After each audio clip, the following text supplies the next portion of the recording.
Até que ponto planos coletivos e individuais, como os planos empresariais, por exemplo, podem rescindir contrato com a empresa ou com a pessoa unilateralmente? Quando é que essas condições elas são de fato possíveis, legais, e quando é que há uma discussão sobre esse tema?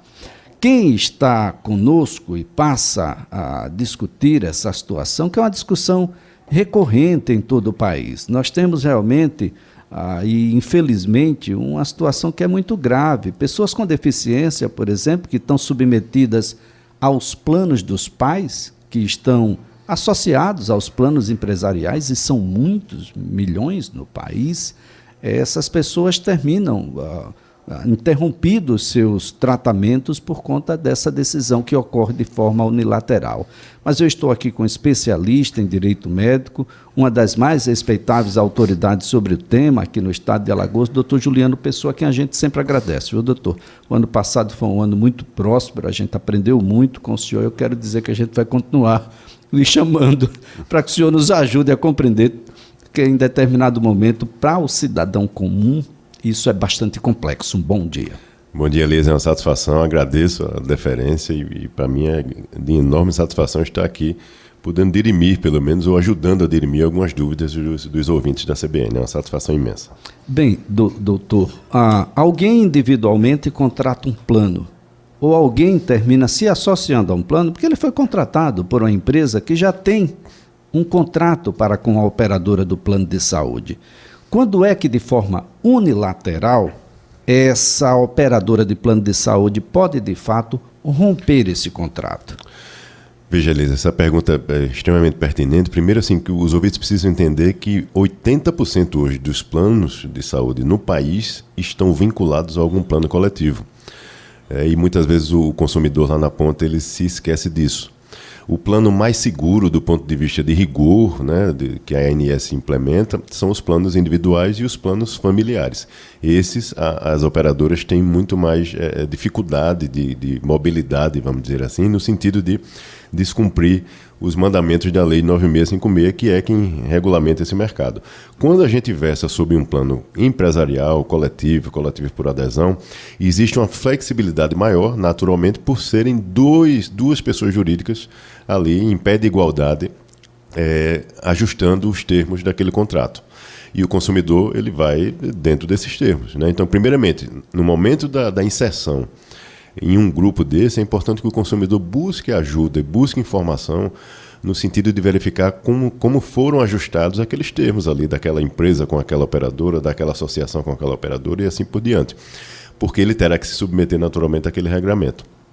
Então, nesses casos de plano coletivo, de fato há a possibilidade de rescisão unilateral. Ela geralmente é prevista no próprio contrato, tá? E ali se diz como é que isso se dará na prática. Mas, em regra geral, todo plano coletivo tem essa possibilidade de rescisão. Então, ou seja, quando não fica bom para uma das partes, ambas, inclusive, não só a operadora, mas a própria empresa pode também rescindir, se for o caso, de o ajuste ali de revisão daquele contrato, né, anualmente, muitas vezes, não for consensual naquela oportunidade. E aí sim, essa é a possibilidade de rompimento dessa relação. O que ocorre muitas vezes é que vários consumidores beneficiários são pegos de surpresa com essa decisão, né? Essa ruptura acontece e às vezes pessoas que estão em curso nos seus respectivos tratamentos são surpreendidos com a notícia de que, olha, simplesmente o seu plano foi cancelado, então não tem mais. O senhor pode fazer portabilidade, pode fazer isso ou aquilo. O que é que a gente diria para essas pessoas? Primeiro, é importante que assim que ela tiver ciência desse rompimento, que ela entre em contato direto com a operadora para tomar ciência de fato do que aconteceu. Porque muitas vezes a respectiva pessoa jurídica a qual ela está vinculada não passa essa informação de forma tão breve. Então ela corre para a operadora tendo ciência do que foi que aconteceu, para que ela tome as medidas.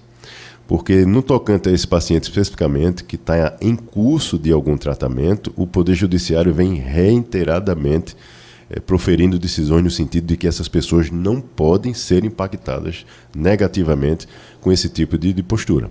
Então, enquanto ele está em curso de tratamento, o seu plano de saúde não poderia ser, em hipótese alguma, ser cancelado.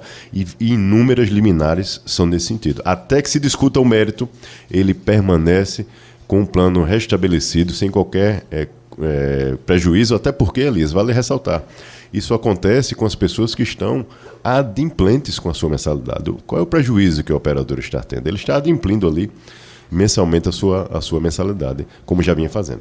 Agora, doutor Juliano, então nós temos aí o plano coletivo, que pode sim rescindir unilateralmente, mesmo sem apresentar nenhum motivo maior.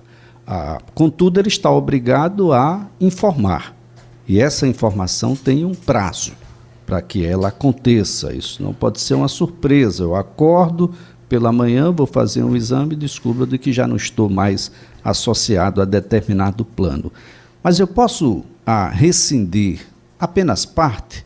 Por exemplo, há um reclame em todo o Brasil, não é diferente aqui no estado de Alagoas, que pessoas com deficiência, e aqui eu vou estreitar essa relação, ela é muito mais do que apenas as pessoas com autismo, mais impactada pela forte incidência. Nós temos as notícias aí de que os diagnósticos se multiplicam a cada dia que passa. Essas pessoas estão sob tratamento. Ou essas pessoas estão na justiça acionando o plano, a operadora de saúde, para conseguir esses tratamentos. Nessas condições, eu posso escolher, olha, eu acho que esse colaborador aqui tem 5, 6 filhos, esse eu não quero. Esse aqui tem 2, mas os 2 têm deficiência e requer um atendimento um pouco mais atencioso, mais demandas para a operadora. Eu posso rescindir só parte do plano coletivo? Excelente. Veja só, infelizmente, realmente isso vem acontecendo e muito, né? Os relatos vêm aí correndo todo o país com esse tipo de prática, infelizmente, por parte de algumas operadoras. Veja só, regra geral, ou ela rescinde todo o contrato, né? Ou a possibilidade que existe de ela, de repente, eliminar 1, 2 ou alguns beneficiários daquele contrato, é quando se comprova o inadimplemento daquela pessoa em relação ao contrato, as suas mensalidades respectivas, por mais de 60 dias, ou comprovação de fraude daquele beneficiário. Fora isso, ela não pode fazer algo que, inclusive, Elisa, é importante a gente ressaltar aqui para as pessoas que nos ouvem, isso é vedado com fundamento, inclusive, em resolução normativa da Agência Nacional de Saúde Suplementar. A operadora de saúde, em hipótese alguma, ela pode fazer o que se chama de seleção de risco, né? A Lei 9.656, no seu artigo 14, já veda, no momento da inclusão, esse tipo de discriminação, de postura discriminatória por parte de qualquer operadora, ou seja, de que, pelo fato de ser um idoso, de ser uma pessoa com deficiência, de ser uma pessoa com uma moléstia grave, ela não aceitá-lo no plano. Isso não pode, isso é vedado pela Lei 9.656 de forma expressa, e soma-se a isso uma resolução normativa da Agência Nacional de Saúde Suplementar que amplia não só no momento da contratação, bem como no momento da exclusão. Essa vedação aplica-se. Então ela não pode fazer seleção de risco para que ela tenha no seu universo de beneficiários aqueles que demandarão infinitamente menos do que outros. Então, esse tipo de conduta não existe. Tá? E caso aconteça, é importante que essas pessoas busquem imediatamente, primeiro, Elias, a própria Agência Nacional de Saúde Suplementar, abrindo uma reclamação em face desta operadora para que a Agência Nacional tenha a oportunidade de analisar aquele caso concreto. E por mais que os consumidores pensem que isso é uma ferramenta que não funciona, eu digo isso como especialista, que inclusive faço isso nas demandas que eu trato enquanto especialista na área. Quando recebo um cliente com esse perfil. É extremamente eficaz a reclamação junto à ANS. Ela entra em contato com a operadora, analisa o caso concreto e dá uma resposta para o consumidor, e breve, geralmente. Então é importante que ele faça isso e, concomitantemente, ou seja, ao mesmo tempo, ele busque auxílio de um profissional da área jurídica para orientá-lo dos passos que ele precisa tomar para poder sair dessa relação totalmente defeituosa que a operadora o colocou. Até porque, vale ressaltar, as operadoras elas estão sempre, em todas as medidas que são tomadas, muito bem amparadas pelo seu corpo jurídico. Então é extremamente injusto, eu diria, o consumidor ficar sozinho tentando buscar informação ou uma forma de lutar contra isso. Olha, essa investida administrativa junto à ANS, ela tem um peso bastante expressivo quando de uma necessidade de um ingresso judicial, por exemplo. Exatamente, e veja, não só essa questão do peso da opinião da agência reguladora, Elias, como no caso concreto, se ela verifica alguma conduta de fato abusiva da operadora, a própria ANS já implementa sanções administrativas, inclusive multas, em face daquela operadora.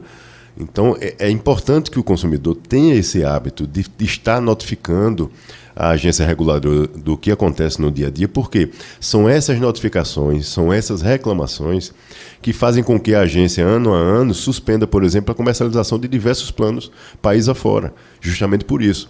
Quando ela comprova que o serviço prestado está precário e ela continua abordando comercialmente consumidores, né, no intuito de angariar mais clientes, e lá na ponta ela está prestando um serviço totalmente precário, a ANS simplesmente intervém e suspende a comercialização daquela operadora, dá um prazo para que ela ajuste a sua conduta, né, a sua prestação de serviço, e se for o caso dessas melhorias serem realizadas, ela retornar. Mas é o consumidor que leva essa informação. A agência, infelizmente, é humanamente impossível que ela tenha, com seu corpo próprio, como saber tudo o que está acontecendo num país de dimensões continentais como o Brasil. Então é importante que o consumidor tenha esse hábito de reportar os casos para a agência. Doutor Juliano, eu fico aqui imaginando, numa época em que emprego é muito difícil, um pai de família, uma mãe de família que alcança o emprego, ele festeja duplamente. Primeiro, de que conseguiu o emprego. Segundo, de que, a empresa tem um plano empresarial e que ela contribua ou não, esse plano naturalmente vem numa condição muito mais acessível do ponto de vista financeiro do que se fosse fazer um plano individual ou mesmo familiar. E eis que ele está muito feliz porque ele tem 2 filhos autistas, um filho autista e um filho com síndrome Down, um filho com microcefalia em casa, e que a partir de agora essas pessoas vão ter acesso, pelo menos a ideia de acesso às terapias que são necessárias para o desenvolvimento enquanto pessoa humana. Imaginar de que durante o curso dessas terapias esse plano é interrompido. Olha, tá difícil, eu acho que o colaborador aí, Juliano, não deve acessar mais o plano, a gente vai continuar com vocês, mas nós vamos cessar aqui. Como é que os tribunais têm julgado isso? Como é que a magistratura tem encarado essa situação? E eu quero aqui me voltar agora aos magistrados que estão nos ouvindo, da necessidade da sensibilidade. Não dá para julgar isso só observando a letra fria dos autos. É preciso a gente ter uma compreensão e uma sensibilidade do ponto de vista social de como isso se materializa lá fora do gabinete, fora dos muros dos tribunais, porque definitivamente nós estamos com a explosão dessa demanda. A satisfazer uma sede apenas financeira de determinadas operadoras de plano de saúde não pode ser o elemento decisivo para que você dê um norte totalmente diferenciado que não seja o acolhimento das pessoas que estão inseridas dentro de um plano de saúde. Os magistrados têm sido sensíveis a essa questão? Olha, Elias, nós estamos assistindo inúmeras decisões no sentido de que quando esse tipo de postura é tomada por uma operadora e o judiciário analisa que naquele ambiente, ali, naquele contexto de grupo, você tem diversas pessoas que necessitam reiteradamente da assistência e estão em curso com o seu tratamento. Não é? É um tratamento muitas vezes perene. E você interromper isso abruptamente, você traz um prejuízo enorme para essa pessoa, para esse consumidor, para esse beneficiário. Né? Então, veja, ele está adimplente com as suas mensalidades. A operadora não está tendo qualquer prejuízo em relação à conduta daquele consumidor. Ele está adimplente, está cumprindo suas obrigações contratuais em face daquele plano.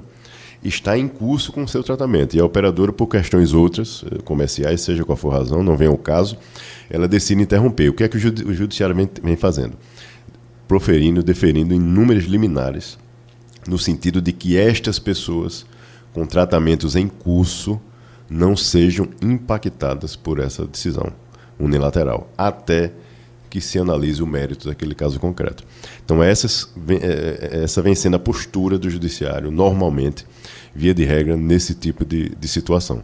Então, é importantíssimo que essas pessoas, ao se depararem, até porque o tempo urge nesses casos, né? Se ele necessitar, por exemplo, ou desejar fazer uma portabilidade, que também está ao alcance dele, numa suspensão dessa de contrato, ele tem um período pré-definido para fazer isso, né? Então, assim, dentro daqueles 60 dias, ele precisa definir a sua vida.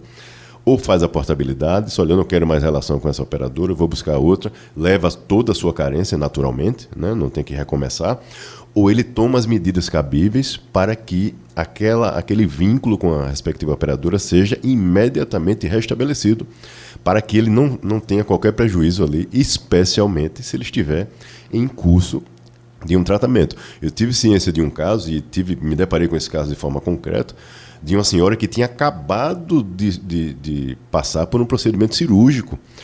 E nesse procedimento cirúrgico, no todo relatório médico que foi encaminhado à operadora, o médico informou que seriam 3 tempos cirúrgicos, ou seja, 3 cirurgias. Quando ela fez a primeira, houve esse tipo de ruptura de relação. E a operadora simplesmente, quando ela foi fazer um novo exame, já se munindo de documentação do pré-operatório do próximo tempo cirúrgico, recebeu em uma clínica, não sequer uma notificação ela recebeu em uma clínica a informação de que o plano dela estava suspenso e ela tinha acabado de pagar a mensalidade há poucos dias. Então, veja, é um absurdo, é uma desumanidade, eu diria. Imagine o que é uma senhora, neste caso concreto, idosa, tendo que submeter a 3 cirurgias, que já não é fácil. Assim que faz a primeira, tem a informação de que o plano dela está suspenso. Ou seja, veja o trauma, inclusive psicológico, né, que essa senhora teve que suportar. Algumas operadoras querem imputar ao cliente aquilo que, na verdade, é uma imposição legal para ela, que é aquele prazo. No final, eu quero que você passe mais 60 dias comigo. Isso é legal, doutor? Exato. Isso é outra prática extremamente abusiva, Elis. As operadoras reiteradamente fazem isso. Quando o consumidor requer o cancelamento, ele tem que ser atendido de pronto. Se ele está adimplente, não tem qualquer débito, e ele diz que não quer mais permanecer, não há legislação nenhuma que diga que ele é obrigado a permanecer ali. Então, assim, as operadoras, é de praxe elas fazerem isso.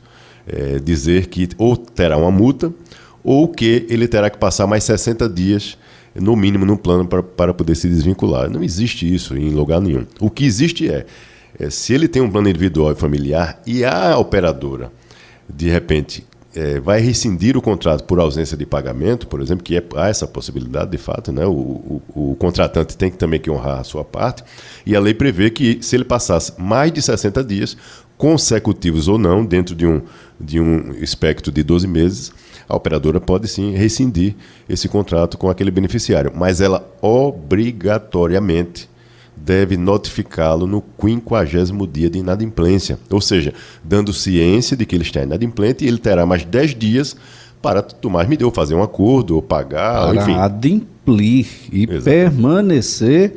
E se ele pagar, começa a contagem de novo, viu, gente?